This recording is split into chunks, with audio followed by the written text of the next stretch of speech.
I've toured some of the craziest production facilities in the e-commerce space, from this billion-dollar enterprise to this $1,000 stand. And today we're going to compare the different levels of business to show you the systems, processes, and the team behind each stage, beginning with the $1 startup.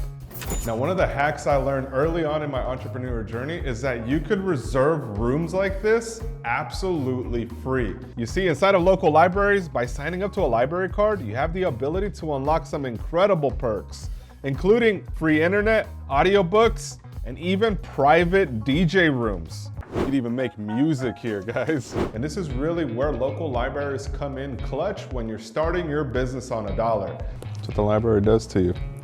Allows you to think and grow rich. Sometimes that's all you really need is you need the right tools, and you just need a couple of different resources at your disposal to put your thinking into action. Because honestly, this book right here changed my life. And it really begins by looking at where you want to go, having the right resources available to help you get there. So make sure you guys check out a library in your area to see how you can utilize these tools and resources to help you grow. And although we could spend all day, and they encourage you to, it's time to move on to the next location, which is this $1,000 stand inside of the swap meet. Now, for those of you who know, but for those who don't, a swap meet is a lot like a thrift store, or if Facebook Marketplace had a permanent meetup spot. Now, these places allow local businesses to sell products, offer services, and get their name out to the community.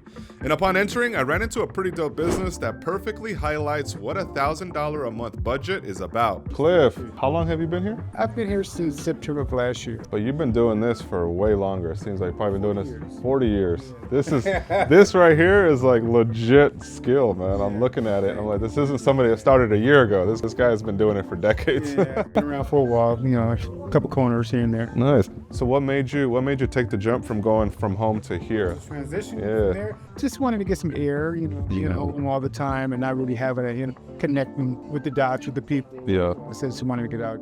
How much does a booth like this cost? Like what does it range? Something like this can range like $550 based on one side. About 1,000? 1,000 for 1,050 somewhere. Okay. And then is that investment something that's worthwhile? Like It has its ups and downs, you can make it work. Mhm. It's based on what you're doing and who you're catering to for the most part. It is profitable business. At the end of the day, it's just time. And you really have to be dedicated to it and understand the ins and outs and ups and downs and the roller coaster rides you're going to go through in this business, So now, this is an unconventional approach to business, but it's a great way to conduct your market research, sharpen your sales skills, and zero in on your product and service offering. By taking this approach, you're on the way to building a money-making business. Which brings us to this $1 million business right inside these doors. Let's go. Now, this business started with humble beginnings, operating out of a swap meet cleaning sneakers, and once the business started to grow, they got their first facility and hired on employees. Today, their team is approaching 10 people, and they operate out of a 10,000 square foot facility where they manufacture their products and also market their brand. So let's hear from the founder Akeem on what it took to break through and obtain the success. All right, with the man Akeem. Hey, it's good to see you, man. Always a blessing, and this is a new location you guys just got. Yeah, absolutely, man. Brand new location. We've been here for about 2.5 months now, and it's more space for us to do what we do. So primarily, we started off as a service. Cleaning sneakers. Just cleaning sneakers, no glue, no paint, no customs or anything. And I started that service off at about like $25. I also started with just some cheap Angelus paint and some acetone. And now let me show you the inventory, because this is what it's grown to here. You don't see these anymore. These were released in 1995. To see them in this pristine condition is very rare. As you can see, like the bottom soles are coming off, so all we need to do is just pull them apart, clean up the old glue, and then reattach them, and then they'll be wearable again. This right here is called oxidation reversal. Typically, when the sneakers turn yellow, people think that's the end of the lifespan, and we say if the shoe has a sole, it has life. So we'll show you what the shoe has a soul, it has life. We'll show you. We'll show you what they look like after. Before and after of a suede cleaning. So the sneaker came in like this. It looks like you have to shave the stuff off. Super shaggy, super dirty. The person didn't really know what to do. They wore this shoe with confidence. They loved the shoe, and then they said, hey man, I needed to look back new again. With the Just Suede, we were able to really bring more life back to that suede. This to this. And at this level of business, their product offering has been identified, They have a sales process that brings in consistent revenue, and they have a marketing plan that brings traffic to their website, and they invest into equipment to improve their efficiencies. And it didn't just start with like you finding a bottle of cleaning. Like your journey of actually building this company is like you formulated the chemicals that you use to restore sneakers. Yeah, absolutely. You went to school for chemical engineering or chemistry and biology, dude. chemistry and bio? Yeah, I studied chemistry and biology at Southern Utah University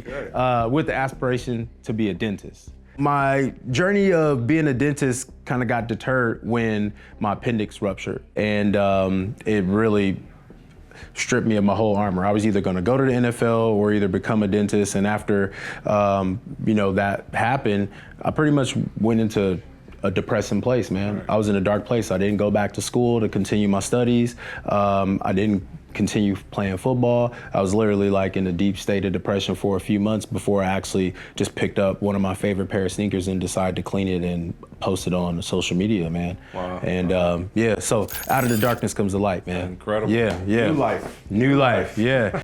Akeem started by rediscovering his passion for sneakers and then took action by offering it as a service to his community. With his wife by his side to assist and a social media team, they were able to not only launch, but make New Life Kick grow. We call it the Studio. This is Studio number 1.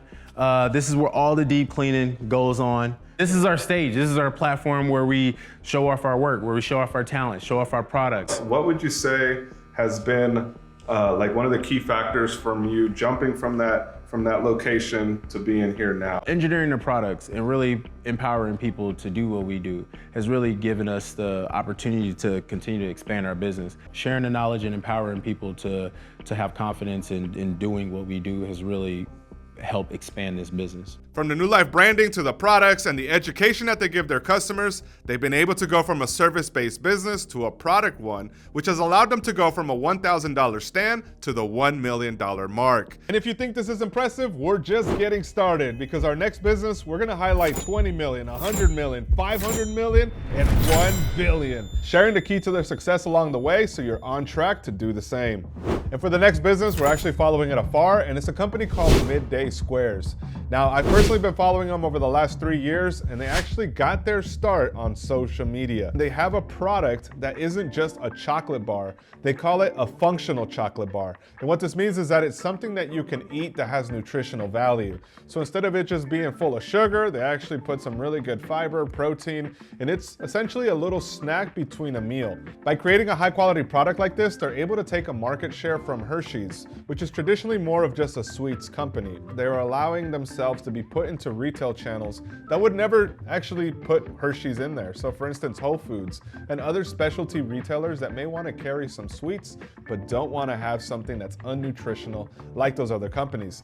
So some of the things that Midday Square have done incredibly well includes their social media marketing campaign. They've done an incredible job at telling stories and sharing their journey. So they were very open about being sued by Hershey's due to the color of their packaging, which is kind of ridiculous, but they put Hershey's on blast. Hershey's then decided to say, hey, you know what, let's buy you out. So then they shared the story about how they got a buyout offer from some of these big companies. They've done an incredible job at telling stories and sharing their journey, and they were written all over articles on social media as well as all over publications online. That is a strategy that they took to get started and get them to the $20 million revenue. And with this $20 million revenue, it means that they have 50 employees, and in order to make their specialized product, because it's not just an everyday chocolate bar, they actually had to invest into their own manufacturing. So they had to build out their own manufacturing facility, fully run it, and they had to automate it in order to make it profitable.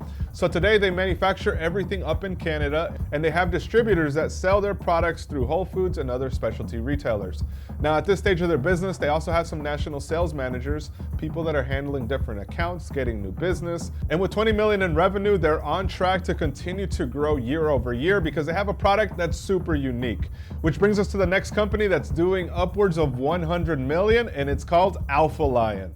Now, Alpha Lion is one of my personal favorite because I actually got to meet the man behind the brand. Such an incredible guy. His name is Troy Addison, and he was actually a YouTuber. So his story was very unique in that he started by reviewing protein online. And he was actually one of the bloggers for a very popular fitness magazine. And he would write about fitness, write about supplements. And then one day he thought, you know what? Why don't I share some of this information on my own YouTube channel? So he started up his YouTube channel and he started gaining a subscriber base around people that were interested in fitness. So Troy saw an opportunity here. He had an audience and he had a very deep understanding as to the supplement world in the space. So he decided to launch his own supplement company. He had to find the right partner, and the partner that he chose was somebody who was also in the supplement space, but was more in the marketing and advertising side.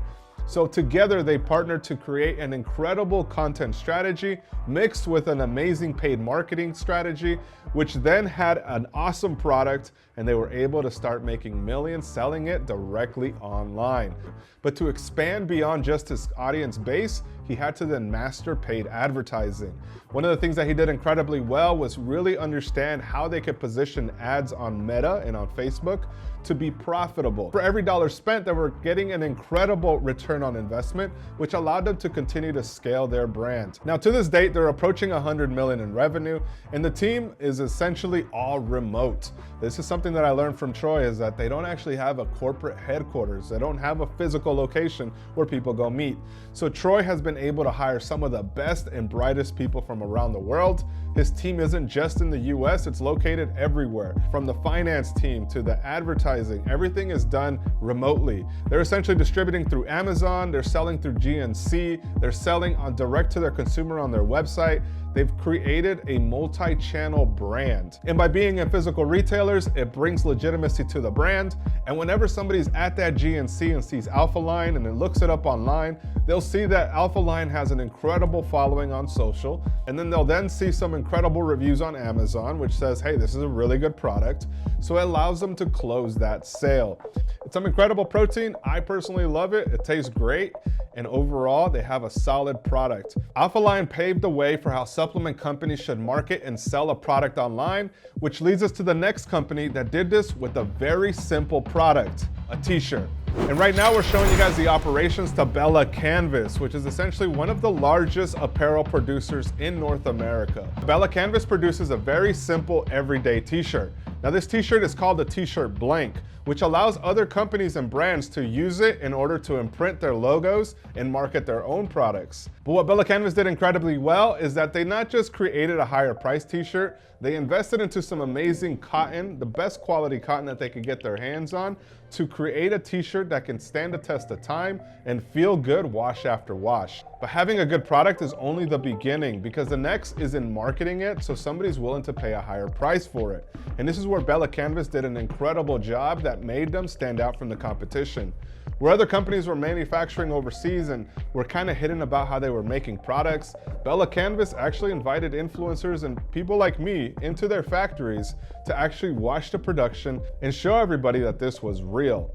By being authentic and opening their doors to people, it allowed others to see, wow, maybe I should do business with this company, which just raised the perceived value of the overall brand, which allowed them to charge a higher price and get those better margins. Now, in order to mass produce this, they are making some in different countries in South America, but overall their supply chain stays within North America, which allows them to get products to customers that much quicker. Now at this company revenue, they have hundreds of people on staff, from marketing to logistics to the factory workers and the everyday people that allow this company to continue to grow.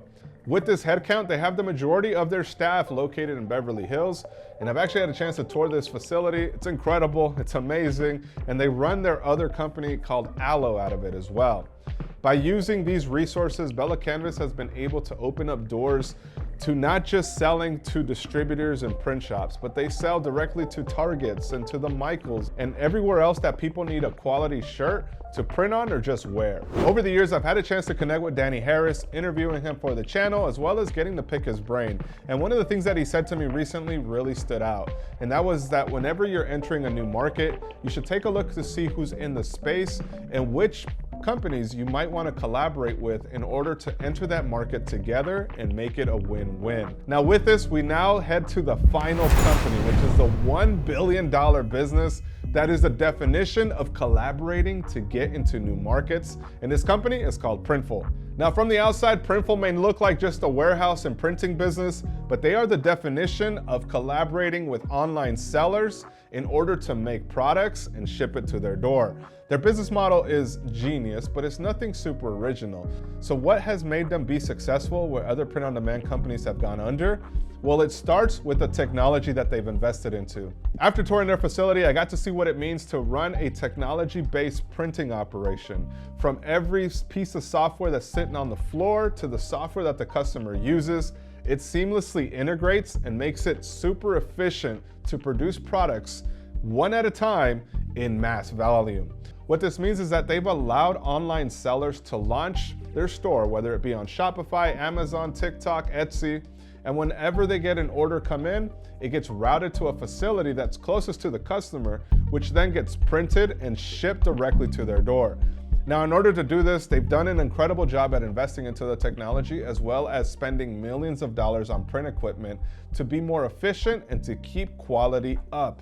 Now, this is the challenge when it comes to print on demand, is that oftentimes print companies, when they start to produce in volume, a lot of things slip and things fall through the cracks.